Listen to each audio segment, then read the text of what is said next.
and that's why they were asking for a 5-year sentence on his behalf. So he's not like a pedophile. He's just like a creep. That's still a pedophile. Yeah, he's a pedophile still. All right, he's also agreed to pay a total of $1.4 million in restitution to 14 different victims. I didn't know he had that much money. He was making a lot of bread because he paid out. He worked for Subway for 16 years. Them Subway ads, them Subway commercials paid, bro. He wasn't a celebrity, but he got that much bread. His endorsement deal was crazy with Subway. Now, let me tell you what his attorneys tried to argue. They tried to say that his weight loss was the reason for his mild pedophilia. Let me tell you something. He blamed it on Subway. They said he had a compulsive eating disorder, and when he lost that weight, he replaced that with hypersexuality. So Subway diet makes you hungry for little kids? That's what he's trying to say? What he's saying is that he replaced his eating habit with his child sex habit, pedophilia. I've been eating $5 footlongs for a long time. I still do. I love the oven roasted chicken breast on weed. He loves footlongs. I love those cookies for $3, and I ain't never, ever thought about being with no little kids. Me neither. So knock it off, Jared. They should have killed him, though. I believe death to all pedophiles. And I'm mad he's going to get out in 13 years. If you're thinking about it, he's getting out in 13 years. And what's going to happen when he gets out? No, first of all, he'll be unsupervised for the rest of his life. Y'all make it seem like 13 years in prison is a cakewalk. He might not make it out. I don't think that they're going to treat him very well in prison. It actually might be better than shooting him and killing him. You know how long 13 years is? 13 years, that's when you've been having sex with underage girls and going to jail, and that's 13. That's 2.5 presidential terms. Right. 13 years is your whole. But he's coming out, and what's going to happen when he comes out? He's not going to be able to walk by the time he gets out. He's going to have the same desires. No, he's not. That butt gonna be different. It's gonna be very different. He's gonna hate sex after 13 years in prison. He's definitely gonna look defeated. He is gonna be a bottom, listen, he's gonna be the flatbread. Right? That's what Jared Fogle gonna be, the piece of flatbread. Good. Okay? Now, what's going on? A gunman taking some more hostages? What the hell is going on? Well, gunmen have taken 170 people hostage inside the Radisson Blu Hotel in Mali. And they said at least 3 deaths have been reported. 2 armed men came in firing as they entered the hotel and locked in 140 guests and 30 employees. The gunshots went on for several minutes is what they are saying. Wow. So right now, no group has claimed responsibility for the incident. They're still going on. Why do groups claim responsibility for this? Because they like it's propaganda. They like that's why they put out videos. They put out newspapers, magazines. ISIS put out another video. Like, enough's enough. Are they dropping an album? They got to be dropping an album. All this promotion they trying to get. It's mixtape. All right, and that's front page news. Now, tell them why you're mad. 800-585-1051. If you're upset, you need to vent, call us right now. Maybe you need to get something off your chest so you can have a great Friday. Phone lines are wide open. The number again is 800-585-1051. Call us up right now. Tell them why you're mad. Get something off your chest so you can have a great day. It's the Breakfast Club. Good morning. The mad rapper, son, for real. I'm mad and I stay mad. I stay angry. I stay heated. I stay pissed off. Tell them why you mad. Breakfast Club, let's go. Yo, man, listen, what I'm mad about is that American people are still ignorant about ISIS, okay? ISIS is an ideology. Americans are joining them. We already had over 500 Americans join this group or what have you. And, yeah, we killed a lot of them as well in the process. But we got to stop this thing where we looking for people who fit a certain profile. It can be that white guy right next to you. It can be that black girl right next to you. It can be that Hispanic guy right down the street at the bodega. Oh. You know, so anybody, man. And by the way, yes, Boko Haram, who has aligned themselves with ISIS, they killed 2,000 people on the Nigerian-Chad border the other day, love. Listen, I never thought ISIS fit a certain profile. I'm just like, do they got an album coming out? Like, how they get so hot? What happened to Al Qaeda? Yeah. No, you know what? No, the thing is that once we killed Saddam Hussein, it created a vacuum in Iraq, and they went into Iraq and took over. And I remember when I was in the Gulf War, man, George Bush Sr. was our president. He told us, our troops, that he did not want to kill Saddam Hussein because something like this would happen. But he knew what he was talking about. That was in 91. So who are the good guys? Because, you got to have, how you got, the Legion of Doom, but then you got to have the Justice League. Who's the Justice League? And that's the problem, Charlamagne. We don't know who to trust because on the ground, if we arm some of the rebels or whatever, they can turn on us just like Al Qaeda did or what have you back in the day. Because remember, what created Bin Laden was when we left him in Afghanistan to fight the Russians, and then he turned on us. I don't know anything. The only thing, when you said fight the Russians, I started thinking about Rocky and Ivan Drago. Have a good morning, sir. Hello, who's this?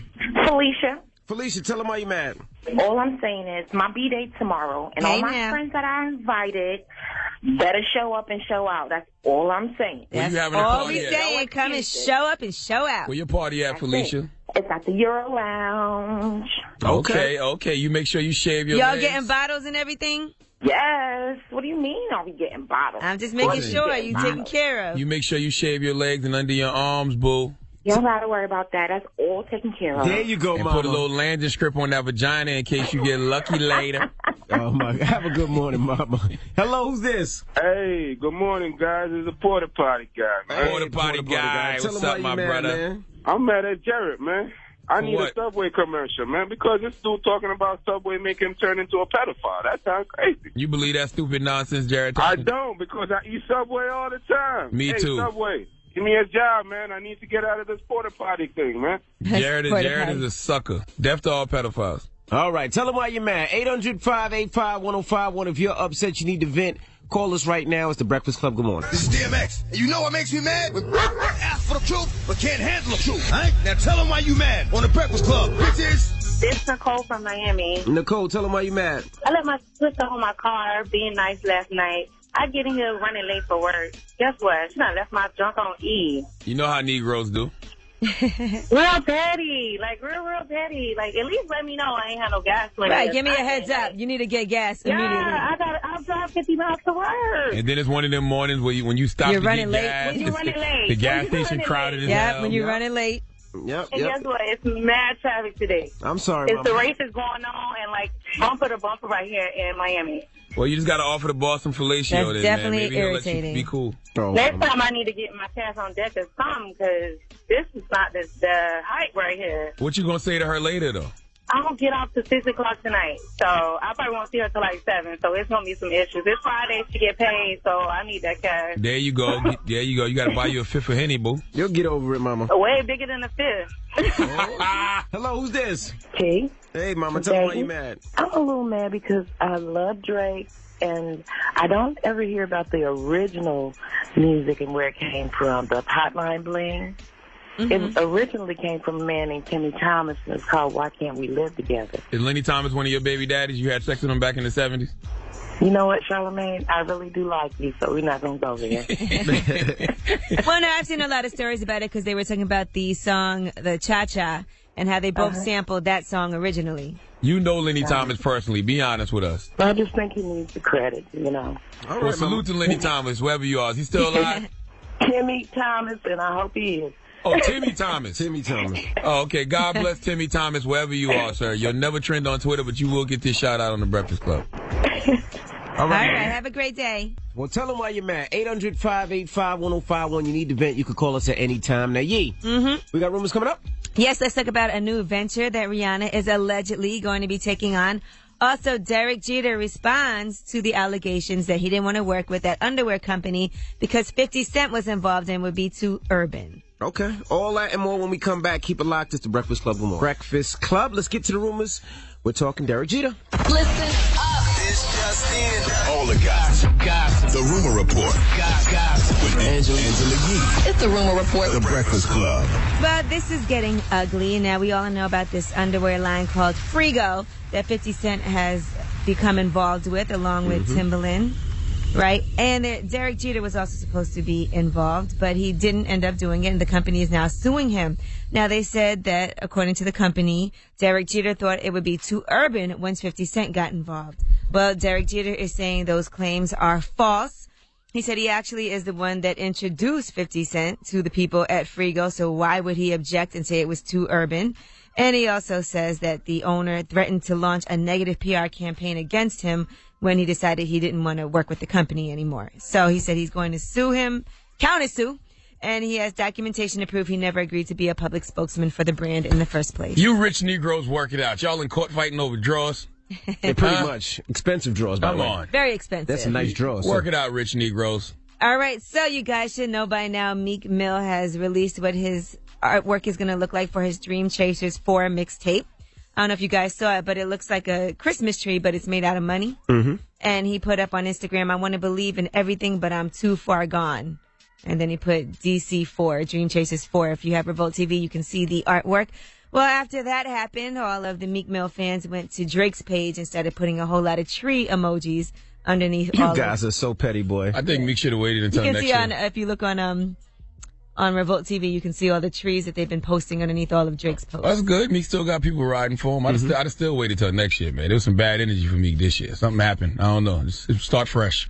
Right. January 1st, 2016. Boom. DC4. Here you go. So if you thought he didn't have any supporters, clearly he still has some supporters. Because he hasn't put out any music since this whole situation. Right. Like, not one record. Not just that one disc record. That was they it. haven't even put anything else out off the album out.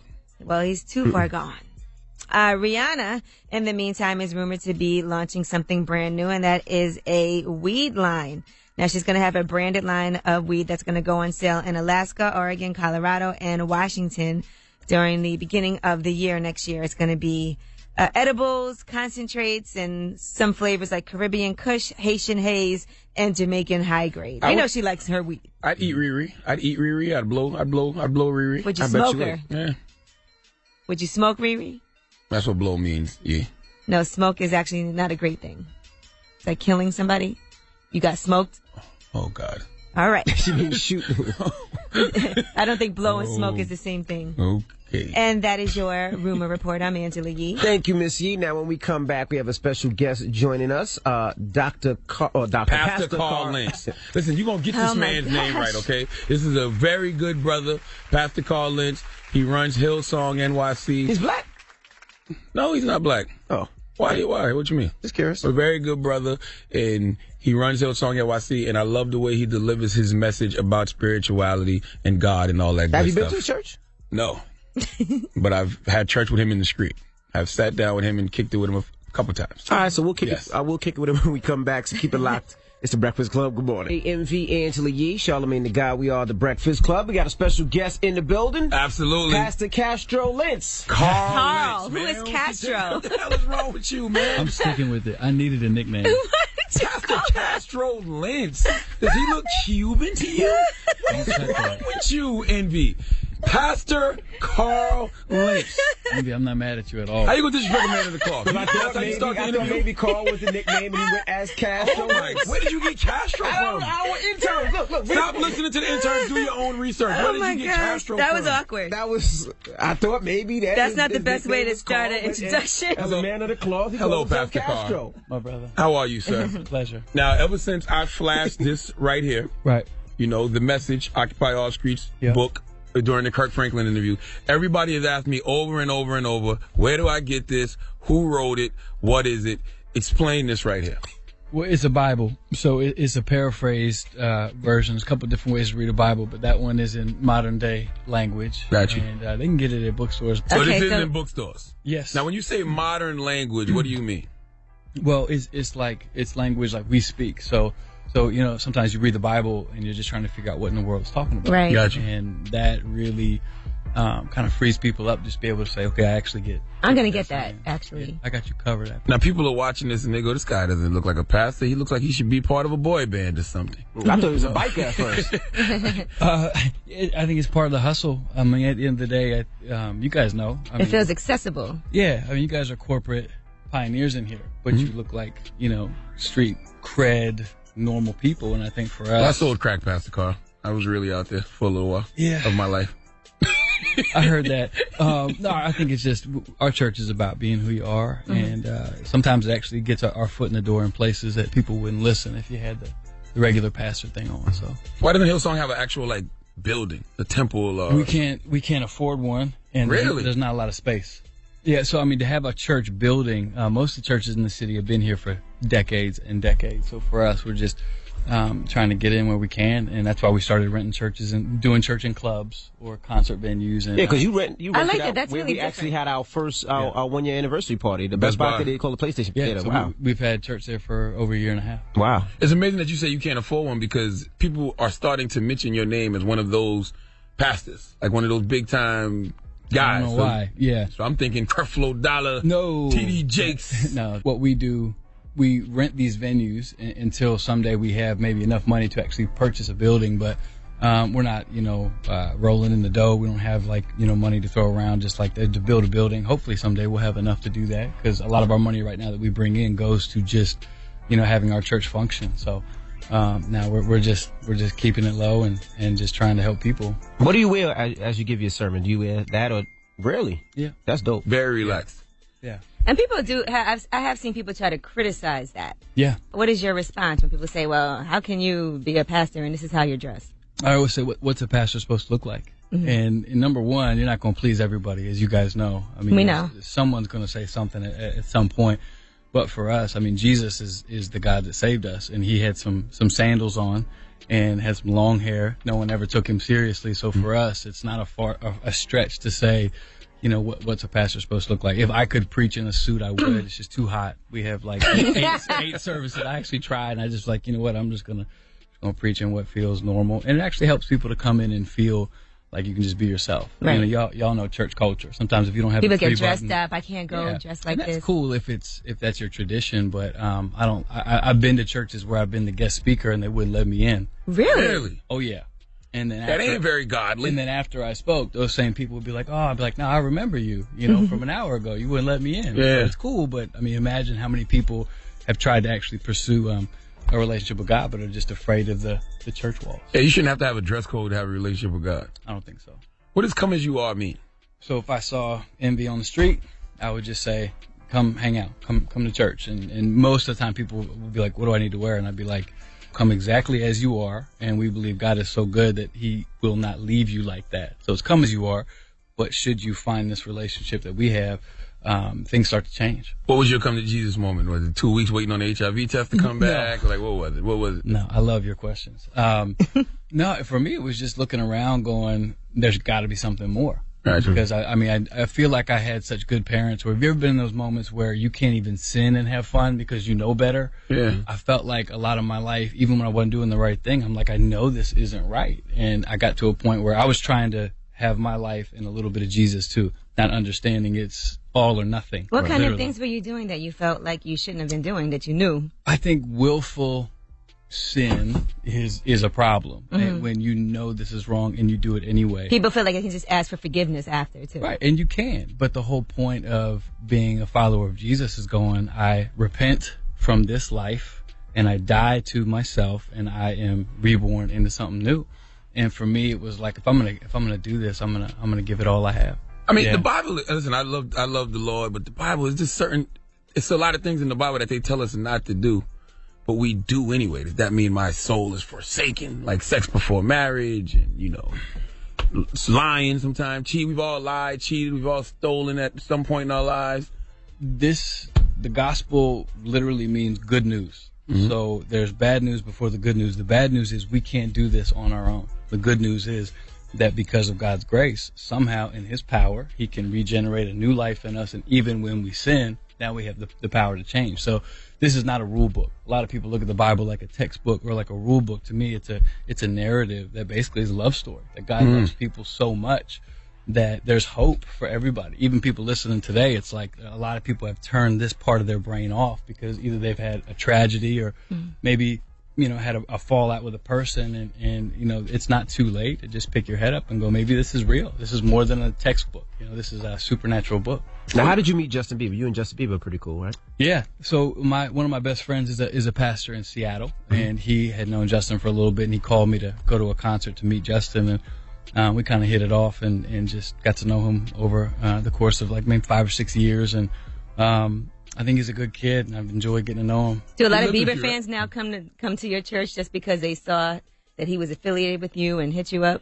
I don't know. I'm sure, a couple have, but they find out pretty quick our church isn't, It's not going to be like a concert. No. I mean, if you're coming for Bieber, you might come for Bieber. You're not going to stay for Bieber. Right. You can sense a vibe pretty quick, and our church is not that place. You're going to come take a photo. We're going to take your phone. Wow. Okay. That's dope. Wow, that's like Kevin Hart concert. We're going to try to. Right. But we respectfully say, hey, look, everybody deserves a chance to listen, to grow without photos. So if you could just leave that stuff outside, we'd appreciate it. So you make them put their phone in the collection plate and take it from them? No, we should do that. We should. The collection. Pawn them. No, we just ask, and most people are respectful, but there's still always going to be those people who hear it and then snap a photo. And now, Bieber lived with you, right? Yeah, lived with you for a month, right? Yeah, he was in a period, I think last year, right around this time, where he was really passionate about deepening his faith, and he just felt like, I gotta get out of the mix. I want to be a normal guy for a little bit, and I said, cool, just let's do it. And he was incredible. I mean, he came to all of our meetings, all the stuff that I do. Lived in my house, ate dinner with my family. In Jersey? Yeah, we had to move though because people found out where we were, and it just became a little bit of a. I hope he paid for your move. A madhouse. No, but he was, Justin is, he loves Jesus. He's trying to figure this out. Right. And it's hard when you have a microscope like that. And but we also talk about don't complain about what you pray for. So if you pray that God's going to put you on the map, don't complain about it when He does. You got to learn how to handle yourself. And he is, to his credit, he's really trying to be a man in the public eye. Being true to who he is. All right, we have more with Pastor Carl Lentz. When we come back, keep it locked. It's the Breakfast Club. Good morning. A special guest in the building, Pastor Carl Lentz. Now, explain your sermon a little bit, because, if you go to Baptist church, you're going to sit there for 3 hours. They have the sermon, they have the offering, they have the singing. Yeah. It's 3 hours. If it's Catholic, it's 35 minutes. Yeah. Explain your sermon a little bit. So we have about 25 minutes of music. And then probably 5-6 minutes between that, and music is to us, we call it worship. It's what kind of music though? Like Future, Fetty Wap? Yeah, we throw some Drake in there. No, it's it's really good. I think you love it. I think it's our music is a big deal in our little Christian world because it's excellent, I think. But it just gives a chance. Worship is about focusing on what you can control, which is God, turning off all the other stuff which you can't.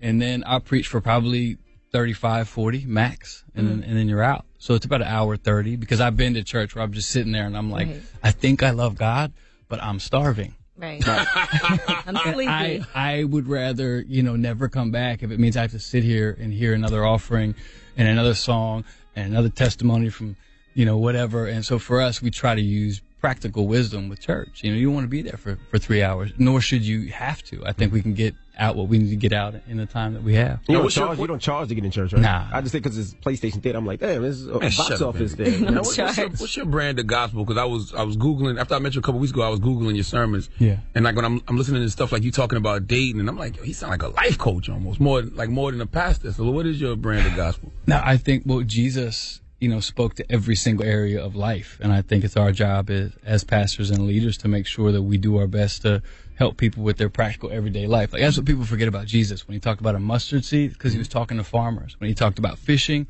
he's talking to fishermen. And sometimes when you go to church, you hear messages that are so beyond where you're at that you feel like this is disconnected. The whole reason why Jesus was so incredible is because he was literally, you talk about Jeezy church in the streets, Jesus was doing that way before any hip hop artist was. I mean, he was literally going to people, meeting them right where they're at. So I mean, my goal, I don't know if I'm doing a good enough job. I'm trying to get better every day, but it's trying to make sure people understand that this is not a distant God. This is not a religion where there's this big ethereal Santa Claus in the sky that some days he hates you, other days he doesn't. The whole point is God is with you. You can walk with Jesus. You can know God. This isn't a religion. This is a relationship. So that's my goal. I'm trying to get better. And sometimes we talk about dating. Yeah. Why do you think at Christmas, Jesus ain't even the headliner of Christmas no more? It's Santa Claus, Frosty the Snowman, Rudolph the Red-Nosed Reindeer. I think it's weird when Christians freak out about stuff like that. Like, I don't know why we get so shaky when the world is the world. Like, the whole thing about Starbucks. I'm like, why are we getting mad? Why are we getting mad at Starbucks for being Starbucks? Yeah. When did they take a vow to make Starbucks be about Christianity and our view of Christmas? I think my house, Christmas is about when we celebrate who we believe God to be. And people can do what they want. I think if you're secure in your faith, you have room to allow people to be people and not make a fight about everything. If I could use a Cam Newton analogy, and I love what y'all said about that. You dab in church? If I could. He just did it. He dab on the devil one time. I think, like my whole thing with the Tennessee Titans was, why is that linebacker mad at Cam Newton? There's a million things that happened before he celebrated. Yeah. You could have focused on. Yeah. With a lot of Christian culture and stuff like this, like let's worry about the homeless in our community. Let's look in the mirror. Let's try to help our city. And then if we start taking some ground in those areas, then maybe we'll pick some of these random weird fights. But really, we should be so consumed with trying to make our own lives better and help other people that some of this stuff, people wouldn't look sideways at the church. Like, what are they doing over there? Absolutely. So that's I'm trying to dab on people. Now, let me ask you this. What do you think about Charlie Sheen? Earlier we were talking about it. Yeah, it's hard. And Charlamagne said, he said, I'm not praying for Charlie Sheen because he knew what he was doing. And like you said, it's willful sin. I didn't like that. I think you pray for anybody. It doesn't matter who you are. I think he would too. I mean, at the end of the day, he said no. No, he would. I bet you he would, because at the end of the day, Charlie Sheen, his sin might be different, but we all have sin and we all need grace. And I think with Charlie Sheen, everything we do has consequences. So if you lie, there's consequences. If you sleep around, there's different consequences. So I think with Charlie Sheen, it's one of those things where hopefully he'll be able to keep on walking forward and use his story to be a light rather than be something that's continually a detriment in his life. But don't you think guys like him, it's like, okay, you bragged about all of the stuff you was doing. You glorified it. You celebrated it. So when something happens and you get a consequence from it, I'm supposed to pray for you now? Yeah, that's grace, though. I mean, I think it doesn't, like, Jesus actually was pretty hard on his disciples when they were trying to say, like, when is it enough? Like, when have we forgiven enough? And like 7 times? And Jesus said, yes, 70 times 7. And the disciples, their minds, because basically the whole point was this whole relationship with God is based on grace and forgiveness we do not deserve. So if we've received that, there's really, even our enemies, we're supposed to be able to say, God, I need grace to be able to forgive these people because they don't deserve it, but really I don't even deserve what I have. So it makes it a little bit easier. It doesn't mean you have to love the person or even like them. It just means your spirit is free from a judgmental, I'm better than you, or I can't pray for you because you're worse than me. To me, I'm trying to pray for everybody and let the chips fall where they may. But what if somebody like Charlie Sheen doesn't change his lifestyle? So he keeps on. It doesn't affect my prayer because I can't necessarily change anybody. It's not even my job. It's God's job to change. It's my job to pray. We often say, like, obedience is the Christian's job. Outcome is God's job. So I'll pray for Charlie Sheen and say, God, I pray that you would continue to show yourself to this man, help him to use his story to bring hope to other people, and everything that the devil meant to kill that man, let's pray that somehow he's going to be able to turn it around and help other people with it. What an amazing story that could be, where he's, this bad boy icon who's now, in all, intents and purposes, wrecked his life. But what if he spun that and started going around saying, hey, you guys thought I was cool. I'm not cool. Let me tell you about my scars. Let me use these to tell the story. And now we've got a miracle story. Is there anybody that's not allowed in your church, whether it's gay people or is everybody? Or anyone who calls you Castro? Well, that's my new name. If I had a name on the street, if I roll out with envy, like, also shout out to my man DJ Clues, my boy. Like, I'm gonna go into a club and be like, Clue, can you give me a shout out and a bomb? Can I get a Clue bomb? As long as you dab on him. I wish I knew how to do it better. Everybody is allowed in our church. I think we have a job to protect people, though. Mm-hmm. So there have been people we've asked to leave for various reasons, whether it's from, for instance, we've had a woman a number of times who says, look, my husband's abusive, and he comes to a different service. I don't feel safe. Cool, I'm going to ask him, we have a different thing for you here. Or if someone continually doesn't believe what we believe, I'm going to say, bro, there's 1 million churches in the city. Go find one that believes what you believe, because it's going to be a place for you. So it's also my job to be able to protect the people that we have. Why would you keep coming back to a place you don't believe in? I don't know. No sense. I don't know. Kirk Franklin was here. He bigged you up during the interview. He's a legend. Yeah. He even came in and he apologized for the church's role in being hard on homosexuality. And you had some thoughts on that too, I've seen. I mean, I've been asked a lot about that, and I understand where Kirk's coming from. I love the church. I believe in defending the church because I don't understand why some people, bash the church because it's filled with people. No one else does that in any other sphere of life. Like, no one goes to a bad restaurant and they're like, oh, restaurants are bad. No, some people cook their food wrong. And I think so church, by and large, is a great blessing in the community. It's really helping people. But I do think what Kirk was talking about, there have been a lot of people that have been hurt by churches that are misguided and led by people who don't have compassion.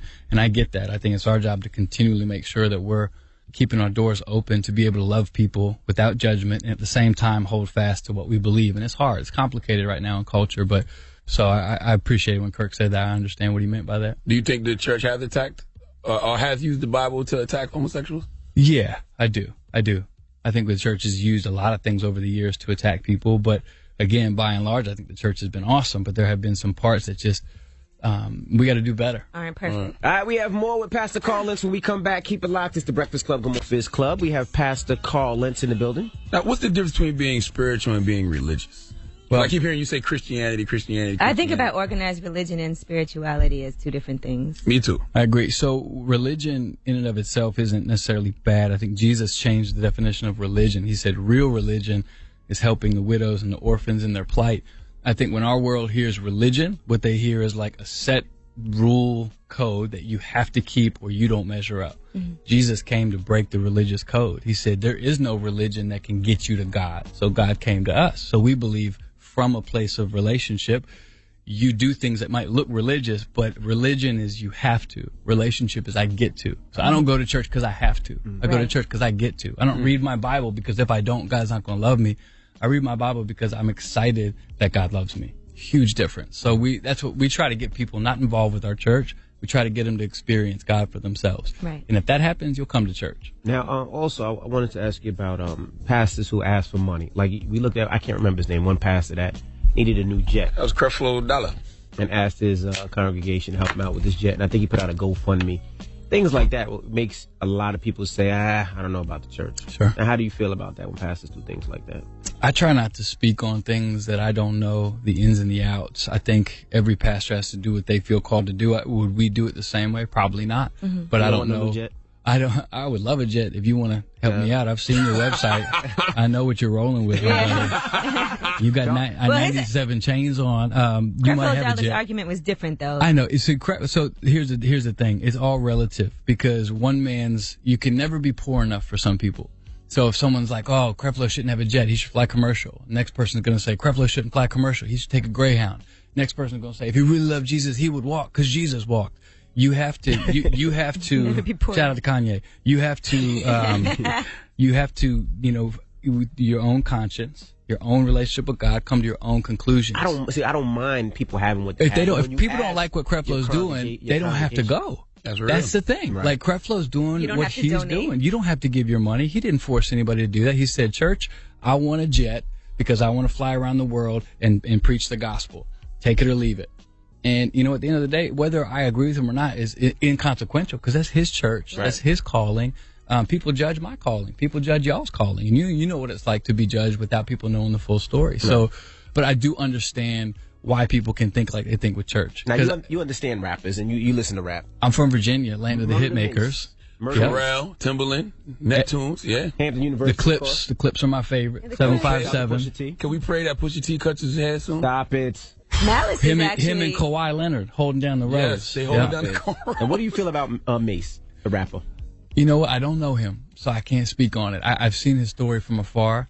I do understand why it looks confusing because it's like I think it was Murder Mace and then it was Pastor Mace and now it's like I don't know what he's doing. But I know my own life is conflicted. So when I see somebody going through different, phases, I don't know. I know my man Malice, who's now No Malice. Yeah, Malice. That's Pusha T's brother. That's my guy. Like I knew him on both sides. He has a documentary coming out. Yeah. So I think I respect people who are trying to change despite the spotlight. Gotcha. You know what I'm saying? I respect. How many times does the collection plate go around the Hillsong? Once. That's all? Yeah. Are they doing right by donations? We do fine. Like our job is to teach people how to live and to try to do our best to show people like generosity is a way of life. Like, and if we have to force people to give to this church, we're failing.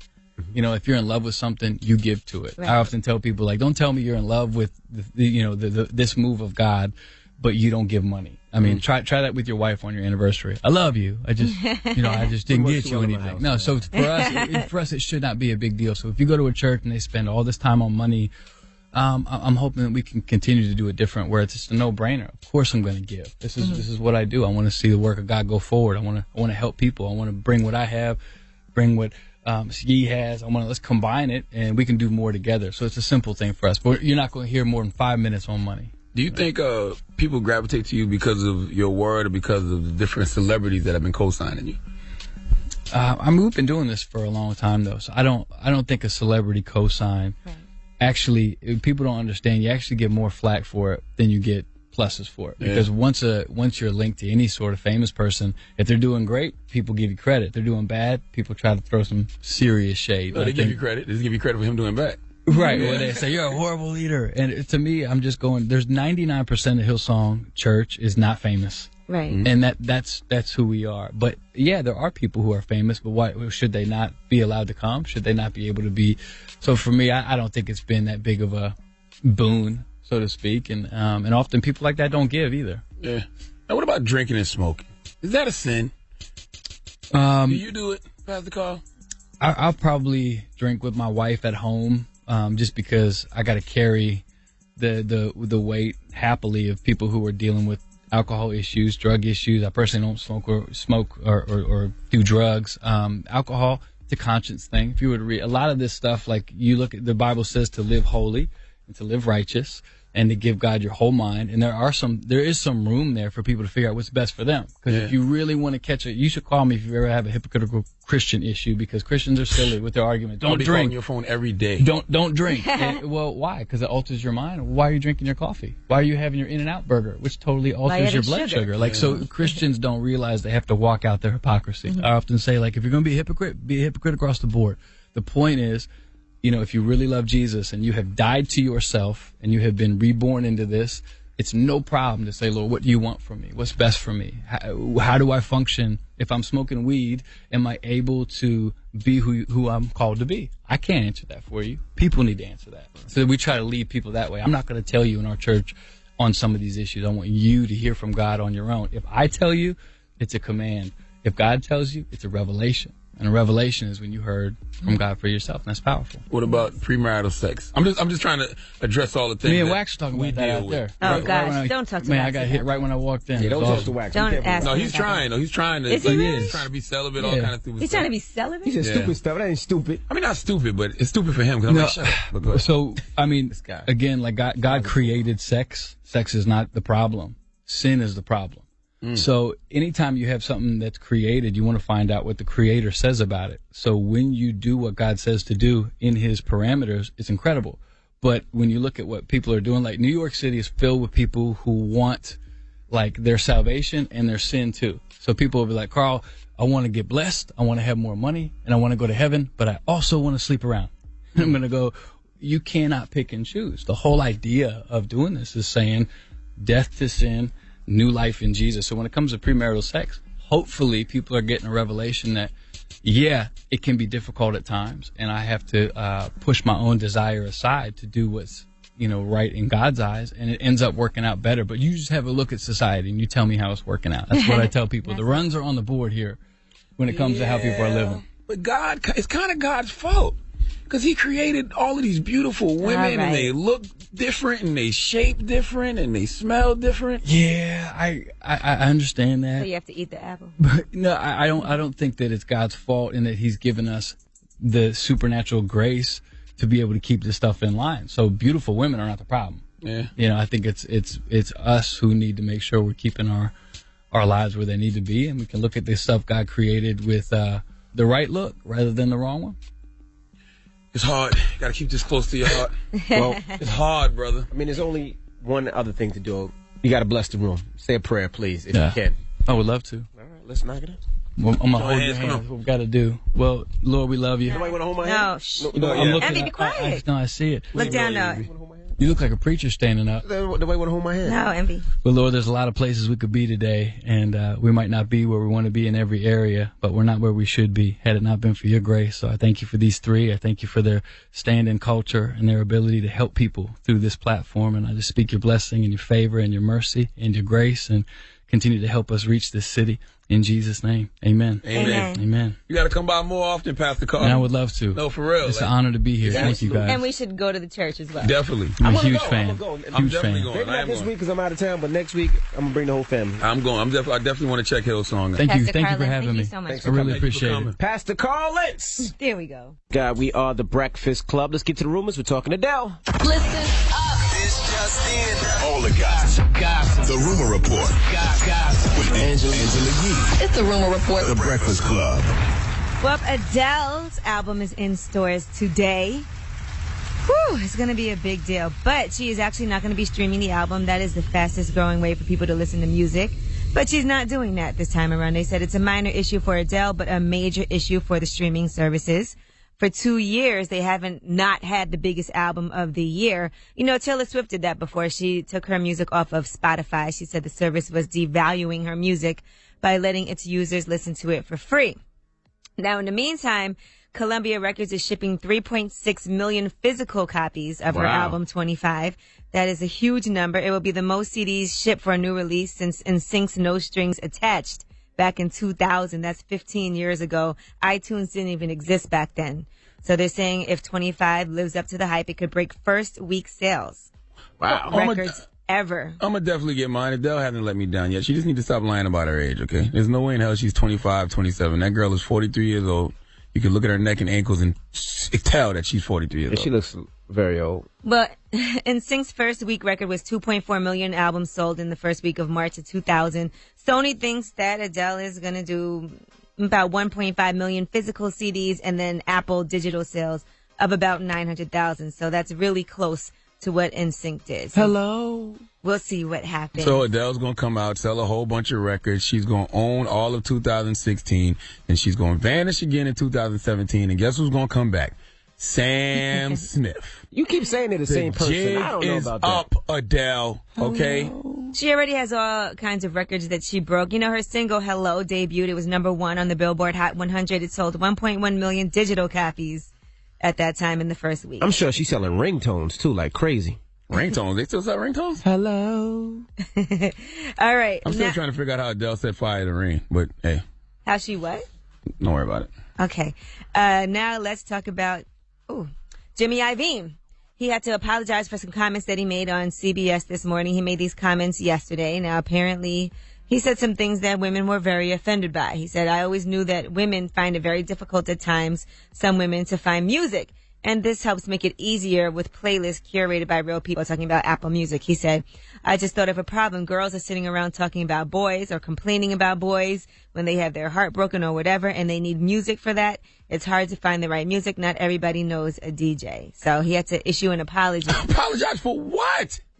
For saying that girls talk about boys and they look for the right music to fit their emotions? Is that not a fact? He said some women find it difficult to. Anyway, he said we created. I'm telling you, there was some backlash. Stop. Do you want to hear his apology? No. Yes, I want to hear it. We created Apple Music to make finding the right music for everyone, men and women, young and old. Our new ad focuses on women, which is why I answered the way I did. But of course, the same applies equally for men. I could have chosen my words better, and I apologize. That's like me getting upset because I watched the Apple Music commercial with Taraji P. Henson, Mary J. Blige, and Kerry Washington. Amazing commercial, and being like, well, why ain't no guys in there dancing around? Why I got to be girls sitting around having a good time? Good point, Charlamagne. I hate this world that we live in. This is so that is your rumor report. I'm Angela Yee. This guy said, I hate this world. It's ridiculous. Well, don't live in this world if you hate it. It's ridiculous to have to apologize for that. Where can he live then, Envy?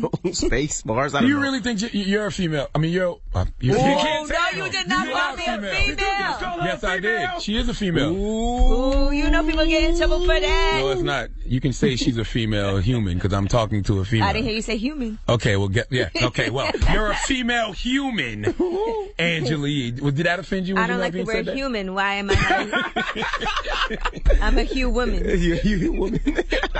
Your donkey today up next week. Give me that donkey too. A transracial troll named Don Lemon. Don Lemon, you need to come to the front of the congregation. We'd like to have a word with you, sir. Again? Yes. All right. Sheesh. All right, we'll do it when we come back. Keep it locked. It's the Breakfast Club. Good morning. I was born a donkey. It's the donkey of the day. Look at these donkeys. Bunch of jackasses. That's time for the donkey of the day. That's pretty funny. Charlamagne the devil? Possibly. The Breakfast Club. Yes. Oh, the Chick-fil-A here? Oh, great. Donkey of the day for Friday, November 20th goes to the transracial troll Don Lemon. Now, I don't like Don Lemon. I respect everyone's right to free thinking and free speech, and everybody is entitled to their various opinions on things. And the beauty of all this freedom of speech in America is that when someone has an opinion that we don't agree with, we can disagree with them. And that's what I do to Don Lemon quite often. Now, Don Lemon recently did an interview in the November 17th edition of the New York Times Magazine, and Don Lemon stated that if he wasn't a journalist, he'd probably be an activist like Malcolm X. Now, kids, if you didn't know who Malcolm X was, he was considered an advocate for the rights of blacks during the early 1960s. Let me repeat this. Anna Marie Cox asked Don Lemon, do you have an idea what you would be doing if you weren't a journalist? Don Lemon replied, I'd probably be a writer like James Baldwin. I would probably be an activist, but not like Dr. Martin Luther King Jr., even though I admire him as a man who advanced black civil rights using nonviolent civil disobedience based on his Christian beliefs. Instead, I'd probably be more of a Malcolm X. Can you hit my Sean Connery laugh one time, please? Please. Let me say that statement again, and I want you to hit that left side. Hold on. Don Lemon saying, I'd probably be more of a Malcolm X. Okay. Don Lemon, shut the F up forever. Okay? I have in my possession some of Don Lemon's finest moments. All right? Let's listen to some of these to see if it sounds Malcolm X-ish. Okay? Now, one of the most recent ones was when the incident happened at Spring Valley High School in Columbia, South Carolina. Okay? When that coward known as Officer Ben Fields beat up that little girl. We all saw the video and immediately were outraged. We knew that wasn't right. That officer has since been fired, but Don Lemon didn't see things that way when he watched the video. Let's hear it. To know more before passing judgment. Are you guys kidding me? You know, no, we're not kidding. We don't know what happened. You weren't sitting in the room, Sonny. You don't know if she wasn't standing up. I don't need to know more. Let me tell you this. You do need to know more. As a prosecutor, you should want to know more. Yes, you should. The law provides, Don, that the standard here is whether the officer has to use this type of force, whether it's reasonable and necessary. But how do you know without all the information as a trained professional? How do you know without all the information, Sonny? Don, I don't need to know. We see what happens. Yes, you do need to know. We saw the video, Don Lemon, okay? Malcolm X would have been in Columbia, South Carolina trying to fight that cop himself, okay? What is Malcolm X-ish about what Don Lemon said? Now, when it came to one of Bill Cosby's alleged rape victims, do you all remember this? Remember when he was trying to explain how to prevent giving someone oral sex? He made you perform oral sex. Right. You know, there are ways not to perform oral sex if you want to do it. I was kind of stoned at the time. That didn't even enter my mind. This guy. Now I wish it would have. Meaning the using of the teeth, right? Yes, that's what I'm thinking. I didn't even think of it. Biting. Ouch. Yes. I had to ask. Now, as much as you ladies like to get offended over every little thing, why y'all ain't raise hell about that? Okay?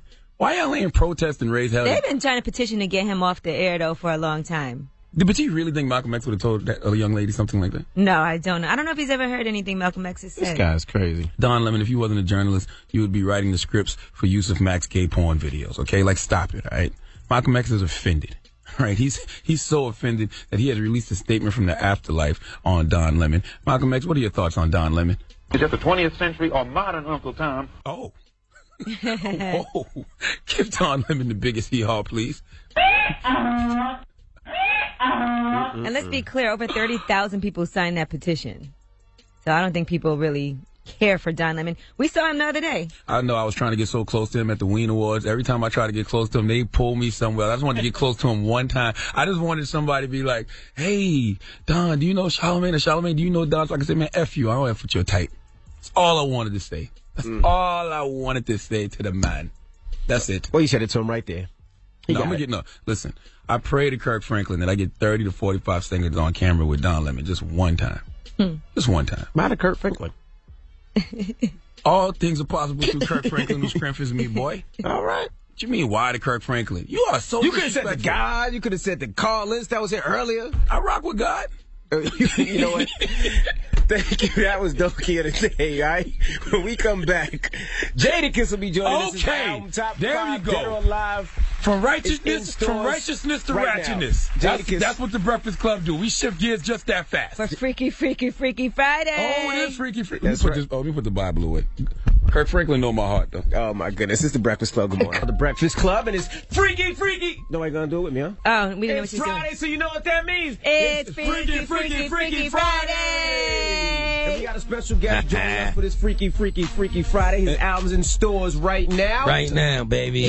Top 5 Dead or Alive, Breakfast Club. Thanks for having me. Yo, I didn't know y'all. I mean, I knew how big y'all were, but, you know, off this promo run, y'all really like some iconic figures. Nah, not yet. Too early. I gotta give it up, man.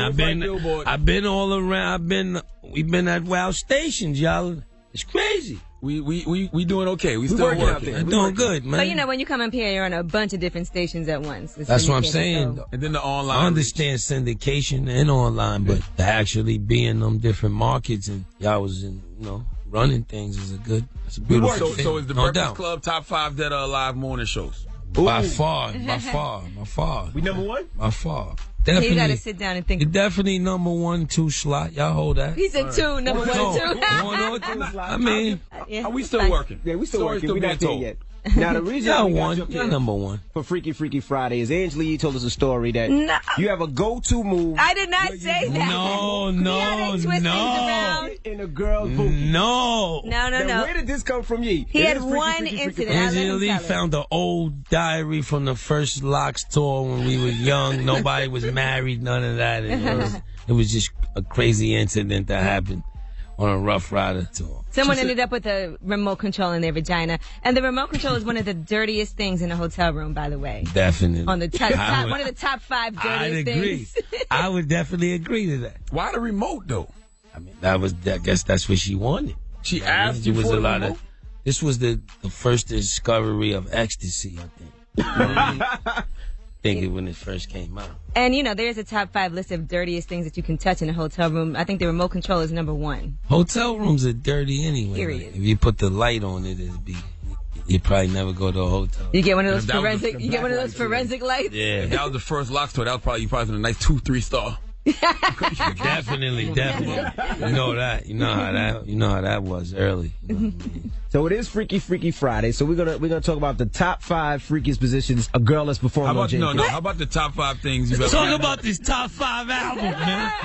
Know what I mean? I don't know about all of this Ron Jeremy talking y'all doing up here. Top 5 things you've had in your vagina. Call right now. That's not it? We're not doing it? No. Because you all got to answer that. I mean, if you want people to call up. The craziest thing I ever put in a girl's vagina was my foot. Stripper, South Carolina. Disgusting. Put the whole foot in there and wiggled my toes. But that was recently, though. I didn't get the whole foot. I got like half my foot, but I was able to wiggle my toes. Who in this room has ever put a foot in somebody's vagina? Charlamagne. What about you, Yee? What's the craziest thing? I don't put crazy things in my vagina, okay? So I'm very... What's the definition of crazy? I'm a very traditional person. It's only fingers and pieces going here. Okay. Could have been a crazy dude. What? Right. I'd have never had a crazy person in my vagina that I know of. Anyway, I'm top 5 porn sites. I don't... Because I know you watch porn. I don't really know about that. You watch porn? I know they got Pornhub, right? I don't know about... I don't watch porn either. You don't? Either. See, I already got a vivid imagination. That's what makes me the artist that I am. So I can just think of it in my brain and try to do it instead of downloading sites or looking for. But it's still accessible and free. Like, you just go online, see a clip. Everybody isn't as horny as you, Yee. I don't know a lot of people who don't watch porn, that's all. If you pull it up, I'll indulge in it with you. I just don't act. I don't pull it. I don't search for it myself. What about when you were younger? Did you ever get caught watching something that you weren't supposed to be watching by your parents or looking at magazines or anything? I mean, you always flick through the Playboy channel when you get a chance. You ever get caught masturbating? Nah, not at all. What the hell is she talking about? Listen, this is some American Pie version of Freaky Friday. Like, Ma, what you doing? That'd be before you walk in the door, Jada jacking off. Oh, nuts. Okay. All right, we got more with Jadakiss on the way. Matter of fact, let's get into a joint off his album in stores right now. Top 5 Dead or Alive is You Don't Eat featuring Puff. It's the Breakfast Club. Come on, building. Now, Charlamagne. Top 5 Dead or Alive. I feel like you are the reason that everybody is having these discussions. Yeah, that's why Billboard put out that list. What do you think about that list? I mean, you can go crazy or you can just take it for what it is. For one, who made the list? You're never going to see the people who made the list. The people who made the list, they probably never went outside or they ain't in, you know. They should have showed a video of the people having a discussion. They're scared though. You know they wouldn't do that. Do it the way them used to do it. Yeah, go put it out there. Mm-hmm. And for the most part, out of that whole list, I'm probably on 8 or 9 of them on their list. Yeah. Out of their mouth verbally and you know, so that's on that list. Yeah, so I don't, you can't get caught up with that. The only person I really didn't like on the list was Kendrick Lamar because I feel like it's too early for him. I feel like everybody else would be on somebody's list. Everybody else. All of them people are definitely on somebody's list. Yeah. But like you said, what's the criteria? How many years do you need in the game? Is it off record sales? Is it how off? many albums do you have to have? How much body of work? Yeah, it's like nobody said none of that. It's just they just gave you the list. This is sensitive. It all is very subjective. You can't be. You gotta have thick skin. You can't really worry about that. But as a fan, some things just make the list null and void. No Pac. All right, we not even. Yeah, that was like I could. Like, you got if you're gonna do that, you gotta do that. It's not a person. If it was a personal thing, cool. But just to be broad with it, you gotta put Pac on it. You heard Charlamagne's freestyle. What did you think? Crazy. I think you should hold it, put it out there correctly, and you're gonna get in that discussion. You know what I mean? It's gonna be in that discussion. What discussion you might get into the discussion with that. He definitely went animalistic on that joint, baby. Top 5 dead or alive wackest rappers of all time. He definitely went blouse with Charlamagne, Birdman, Chingy. Yo. Nick Cannon. Oh, Nick Cannon. Who's number 5, Kiss? I don't know. I thought that would. Okay. Yeah, I did a joint with Birdman. You can't put I Birdman. wouldn't put Birdman there. You can't put Nick Cannon on there though either. Gigolo was popping. That's one song. Diddy depending on who's writing for him. Nah, Diddy sounds good. And who's number 5 on that list? Diddy and Dre sound like the best people that somebody could write for. I like the MMM album though. Yeah, we got him sounding nice. Y'all got him sounding right. You gonna let him put his 5th person in that slot though, of the worst? Whoever the person is dead anyway, probably. Or not rapping anymore. Yeah. Just bust the move. Young MC. You didn't like Bust a Move? I did, but I thought he was a horrible rapper. It was a nice song put together. In the but city, ladies look pretty. You don't think you jokes so could they have can did that? seem witty. You could have did that. I think you could do a Bust the Move right now better than that. He had the right stars lined up with that song because it went through the moon. It did. Did he ever? He ever had another song after that? No. See? You know, one thing I wanted to ask you, Rakim was on the list, right?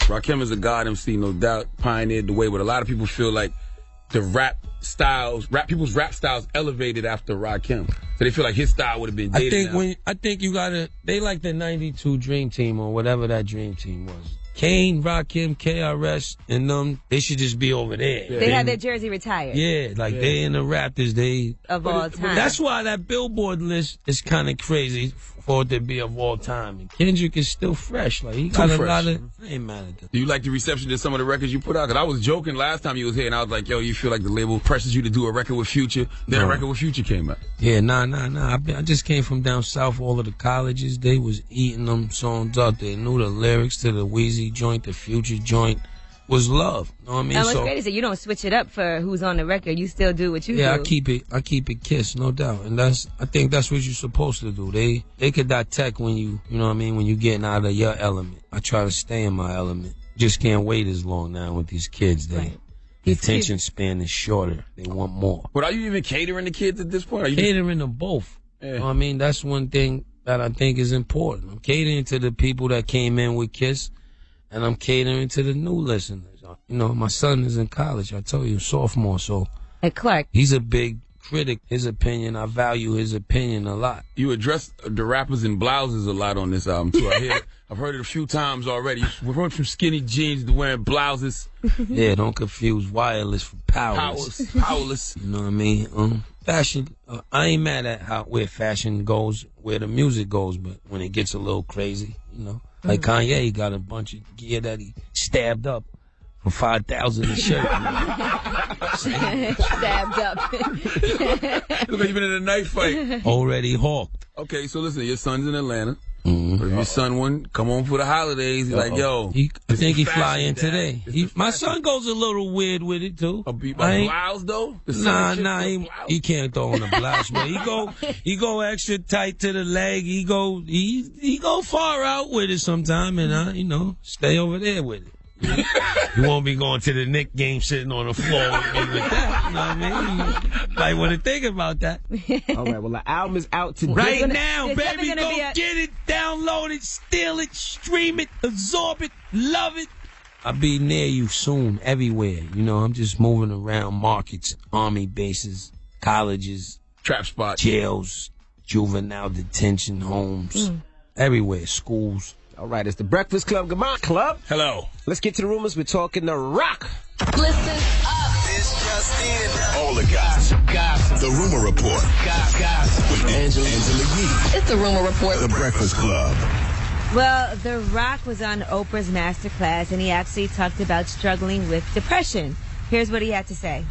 I found that with depression, one of the most important things you could realize is that you're not alone. After about a month and a half of staying in that little apartment and cleaning I got a phone call from the head coach of the Calgary Stampeders. He called me and he said, hey, I know we cut you, but I'd like you to come back. I said, okay, I appreciate that, coach. And my dad said, you're going to do it, right? I said, my gut tells me I'm done. I said, I'd like to get into the wrestling business. He said, you are throwing it all away. Now, he said the hardest thing for men is sometimes to ask for help. He said, I wish I did. You're never alone. Speak up. So that is his advice to people who are suffering from depression. Now, why would we ever think The Rock needed help? Rock?